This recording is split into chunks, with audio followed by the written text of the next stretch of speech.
धन्यवाद भाई संजीव नायक जी। हमारे NFIR के आह्वान पर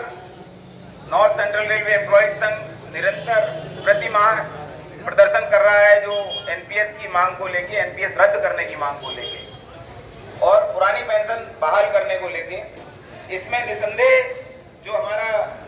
प्रयास है, NFIR NCRTS का जो प्रयास है, ये आने वाले समय में निश्चित ही फलीभूत होगा।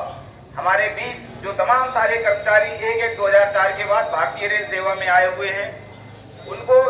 जो दंश दिया गया है NPS के नाम पे, पूरे जीवन जिनसे सेवा लेने के बाद और बाद में जिनकी कोई गारंटी नहीं है कि उनको क्या पेंशन मिलेगी, कितनी मिलेगी, उनका जीवन कितना सुरक्षित होगा, उसके विरोध को लेके NFIR NCRTS निरंतर प्रदर्शन कर रही है। प्रति माह, वैसे हर माह की 21 तारीख को हम ज्ञापन दे रहे थे मंडल रेल प्रबंधक महोदय को, लेकिन कल शनिवार कार्यालय दिवस न होने के कारण आज शुक्रवार को ये प्रस्तावित किया गया। और विभिन्न ब्रांचों से, इवन हमारे झांसी मंडल के कोने कोने से, सुदूर इवन ललितपुर की ब्रांच से भी, ग्वालियर ब्रांचों से भी, जुही ब्रांच से भी और यहाँ तक कि बांदा ब्रांच से मानीपुर तक से लोग हमारे बीच उपस्थित हुए हैं। ये निसंदेह उनकी सजगता दर्शाता है। और हमारे कर्मचारी यदि इसी तरह जागरूक बने रहे तो आने वाले समय में हम सरकार को विवश कर देंगे कि वो पुरानी पेंशन स्कीम लागू करने के लिए मैनिफेस्टो में इस बात को शामिल करेंगे।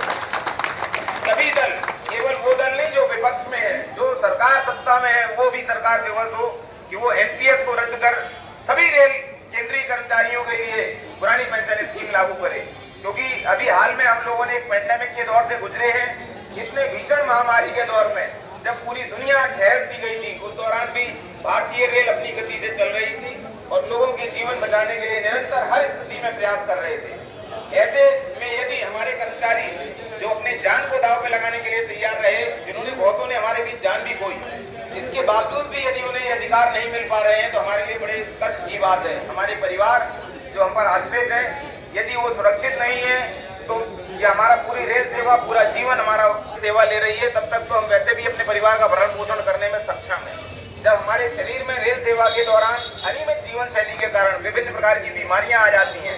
उस समय जब हमें सारी सुरक्षा की आवश्यकता है, उस समय सरकार यदि हमें NPS का दंश देगी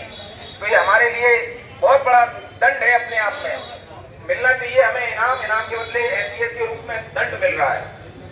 अब हमारी ये मांग है भारत सरकार से, और NFIR INTUC बड़े स्तर पर इस बात को लेकर कर रही है। आने वाले 3 तारीख में हमारे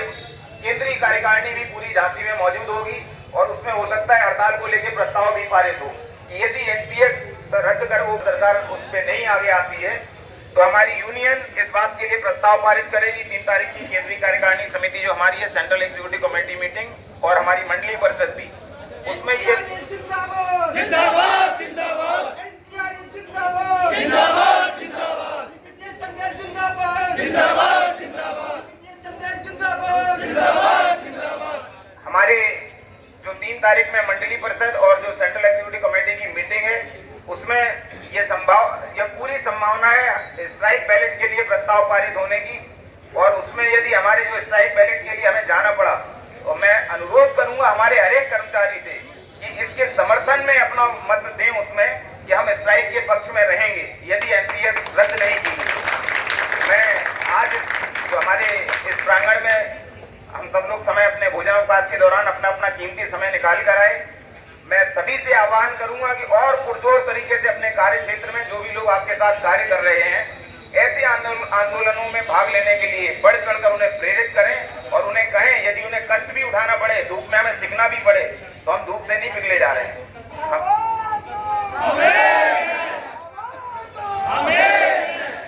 हमारे तमाम सारी शाखाओं के, कारखाना शाखा से लेके AC डीजल शाखा और झांसी मंडल की भी विभिन्न शाखाओं से जो हमारे साथीगण यहाँ उपस्थित हुए हैं, मैं चाहूंगा कि वे इसी जोर शोर के साथ संघ के किसी भी आह्वान पर खड़े होने के लिए तत्पर रहें। धन्यवाद साथियों, जय हिंद, जय भारत। धन्यवाद।